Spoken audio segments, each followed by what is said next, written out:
Hello? You know what time it is? Hey! Get into it! Get into it! Yes! We are back, happy people.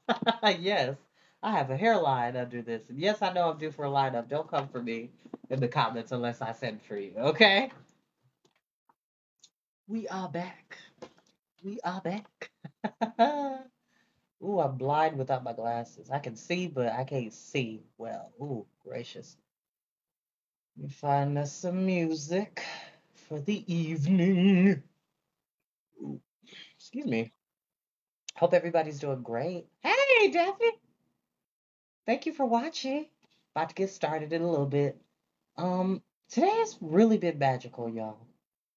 Today has really been magical. That's all I'm gonna say. I'm just grateful. Grateful every day for God and the universe. Just life. Just being magical. If you can look at the world and see something beautiful in it, you're doing the right thing. At least in my eyes. It doesn't have to be super extravagant. It doesn't have to be expensive. It doesn't even have to be anything material. It could be the breeze and the wind. It could be the sun rising, the wind in the trees, the flowers, the animals moving in the undergrowth. Whatever you know yourself to be calmed by. The word of the day is calm. Feel calm today. Peaceful. Serene. Yes. Serene. I love that word. Get a little bit more time for people to settle in for those watch. And like I always say, you don't have to watch these when they go live. You're more than welcome to watch them in your spare time. Like, share, subscribe onto the YouTube channel. Please, please, please. I know I'm a bit behind on the Anne of Green Gables postings, and I apologize. I will get that done. I was gonna do it tonight, but I did not realize that I will be managing in the morning, which is totally fine. I just have to get up early, so I will make sure that gets taken care of as time goes on. Ooh, gosh, I need to put my glasses on because I cannot see anything. Yes, perfect.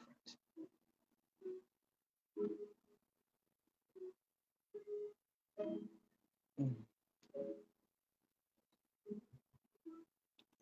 Actually, I might switch up my light. That's better. It's not as blinding. Mm, no worries. Saged my house, saged myself. Life is good. It's always good. Take the time to appreciate the little things. Okay? So, we are back with the book of three. Taryn was supposed to be watching Hedwyn. She ran off because she got scared of something that was in the woods. We're about to figure out what happened because Taryn was told by Dalbin not to leave Care Dalbin, not even to go to the orchard, none of that stuff. So he ran after Hedwyn because she's pretty important. She's an oracular pig. If you don't know what oracular means, oracular is to denote from the original word oracle. So someone who is like oracle is another way of saying soothsayer or seeress or seer or fortune teller, stuff like that. Someone who can look through time and space and give you information. So this pig has the ability to, see into the future, see into the present, stuff like that. So actually, hold on, because I'm not really feeling this. Hold on, I'm gonna switch it up. Something a bit more mysterious. Oh, I had a phone call, but I cannot answer it right now. Okay.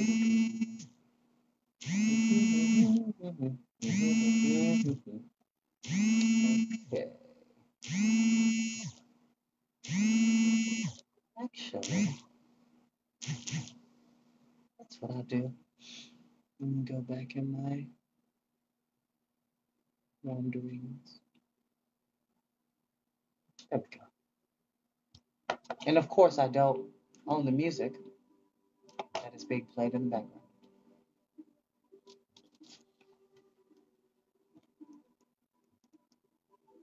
Chapter 2. The Mask of the King. Henwin had vanished. Ahead, Taran heard a thrashing among the leaves. The pig, he was sure, was keeping out of sight in the bushes. Following the sound, he ran forward. After a time, the ground rose sharply, forcing him to clamber on hands and knees up a wooded slope. At the crest of the forest, broke off before a meadow. Taran caught a glimpse of Henwin dashing into the waving grass. Once across the meadow, she disappeared beyond a stand of trees. Taran hurried after her. This was farther than he had ever dared venture, but he struggled on through the heavy undergrowth. Soon a fairly wide trail opened, allowing him to quicken his pace. Henwin had either stopped running or had outdistanced him. He heard nothing but his own footsteps. He followed the trail for some while, intending to use it as a landmark on the way back, although it twisted and branched off so frequently he was not at all certain in which direction Caer Dallben lay. In the meadow, Taran had been flushed and perspiring. Now he shivered in the silence of oaks and elms. The woods here were not thick, but shadows drenched the high tree trunks, and the sun broke through only in jagged streaks. A damp green scent filled the air.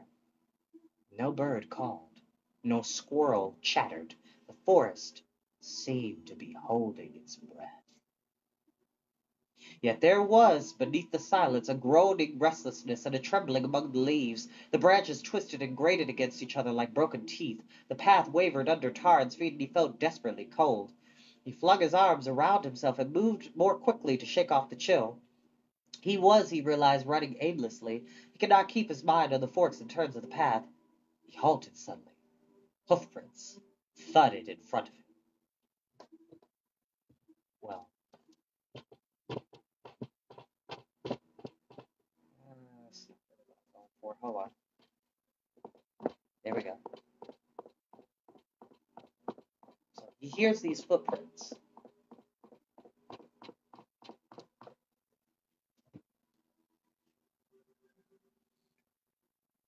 In another moment, a black horse burst into view. Taran fell back, terrified. Astride the foam-spattered animal rode a monstrous figure. A crimson cloak flamed from his naked shoulders. Crimson stained his gigantic arms. Horror-stricken, Taran saw not the head of a man, but the antlered head of a stag. The Horned King. Which is what the very cover... Stop, bro. Taran flung himself against an oak to escape the flying hoofs and the heaving, glistening flanks. Horse and rider swept by. The mask was a human skull. From it, the great antlers rose in cruel curves. The horned king's eyes blazed behind the gaping sockets of whitened bone. Many horsemen galloped in his train. The horned king uttered the long cry of a wild beast, and his riders took it up as they screamed after them. One of them, an ugly, grinning warrior, caught sight of Taran. He turned his mount and drew his sword. Taran sprang from the tree and plunged into the underbrush. The blade followed, hissing like an adder. Taran felt it sting across his back. He ran, blinding, while saplings whipped his face and hidden rocks jutted out to pinch him forward and stab at his knees. Where the woods thinned, Taran clattered along a dry stream bed until, exhausted, he stumbled and held out his hands against the whirling ground. The sun had already dipped westward when Taran opened his eyes. He was lying on a stretch of turf with a cloak thrown over him. One shoulder smarted painfully. A man knelt beside him. Nearby, a white horse cropped the grass. Still dazed, fearful the riders had overtaken him, Taran started up. The man held out a flask. "Drink," he said. "Your strength will return in a moment." The stranger had the shaggy, gray-streaked hair of a wolf. His eyes were deep-set, flecked with green. Sun and wind had leathered his broad face, burnt it dark, and grained it with fine lines. His cloak was coarse and travel-stained. A wide belt with an intricately wrought buckle circled his waist. "Drink," the stranger said again, while Taran took the flask dubiously. "You look as though I were trying to poison you," he smiled. "It is not thus that Gwydion, son of Dawn, deals with a wounded." "Gwydion?" Taran choked on the liquid and stumbled to his feet. "You are not Gwydion," he cried. "I know of him. He is a great war hero, a leader. He is not—" His eyes fell on the long sword at the stranger's belt. The golden pommel was smooth and round, and its color deliberately muted. Ash leaves of pale gold entwined at the hilt, and a pattern of leaves covered the scabbard. It was truly the weapon of a prince. Taran dropped to one knee and bowed his head. Lord Gwydion, he said, I did not intend insolence, as Gwydion helped him rise. Taran still stared in disbelief at the simple attire and the war-lined face. From all Dalbin had told him of this glorious hero, from all he had pictured to himself, Taran bit his lips. Gwydion caught Taran's look of disappointment. It is not the trappings that make the prince, he said gently, nor indeed the sword that makes the warrior. Come, he ordered, tell me your name and what happened to you. Do not ask me to believe you got a sword wound picking gooseberries or poaching hares. I saw the Horned King, Taran burst out. His men ride the forest. One of them tried to kill me. I saw the Horned King himself. It was horrible. Worse than Dalbin told me. Gwydion's eyes narrowed. Who are you? He demanded. Who are you to speak of Dalbin? I am Taran of Caer Dalbin, Taran answered, trying to appear bold, but succeeding only in turning paler than a mushroom. Of Caer Dalbin? Gwydion paused an instant and gave Taran a strange glance. What are you doing so far from there? Does Dalbin know you are in the forest? Is Cole with you? Taran's jaw dropped, and he looked so thunderstruck that Gwydion threw back his head and burst into laughter. You need not be so surprised, Gwydion said. I know Cole and Dalbin well, and they are too wise to let you wander here alone. Have you run off then? I warn you, Dalbin is not one to be disobeyed. It was Hedwyn, Taran protested. I should have known I couldn't hold on to her. Now she's gone, and it's my fault. I'm assistant pigkeeper. Gone? Gwydion's face tightened. Where? What has happened to her? I don't know, Taran cried. She's somewhere in the forest. As he poured out an account of the morning's events, Gwydion listened intently. I had not foreseen this, Gwydion murmured. When Taran had finished, my mission fails if she is not found quickly. He turned abruptly to Taran. Yes, he said. I, too, seek Hedwyn. You? Cried Taran. You came this far? I need information she only possesses, Gwydion said quickly. I have journeyed a month from Caer Dathel to get it. I have been followed, spied, hunted, and now, he added with a bitter laugh, she has run off. Very well, she will be found. I must discover all she knows of the Horned King. Gwydion hesitated. I fear he himself searches for her even now. It must be so, he continued. Hedwyn sensed him near Caer Dalbin and fled in terror. Then we should stop him, Taran declared. Attack him, strike him down. Give me a sword, and I will stand with you. Gently, gently, chided Gwydion. I do not say my life is worth more than another man's, but I prize it highly. Do you think a lone warrior and one assistant pigkeeper dare attack the Horned King and his war band? Taran drew himself up. I would not fear him. No, said Gwydion, then you are a fool. He is the man most to be dreaded in all Prydain. Will you hear something I learned during my journey, something even Dalbin may not yet realize? Gwydion knelt on the turf. Do you know the craft of weaving? Thread by thread the pattern forms. As he spoke, he plucked the long blade of grass, knotting them to form a mesh. That is cleverly done, said Taran, watching Gwydion's rapidly moving fingers. May I look at it? There is a more serious weaving, said Gwydion, slipping the net into his own jacket. You have seen one thread of a pattern loomed in Anuvan. Aurora does not long abandon Anuvan, Gwydion continued, but his hand reaches everywhere. There are chieftains whose lust for power goads them like a sword point. Too certain of them, Aurora promises wealth and dominion, playing on their greed as a bard plays on a harp. Aurora's corruption burns every human feeling from their hearts, and they become his liege men, serving him beyond the borders of Anuvan and bound to him forever. And the Horned King? Gwydion nodded. Yes, I know beyond question that he has sworn his allegiance to Aurora. He is Aurora's avowed champion. Once again the power of Anuvan threatens Prydain. Taran could only stare, speechless. Gwydion turned to him. When the time is ripe, the Horned King and I will meet, and one of us will die. That is my oath.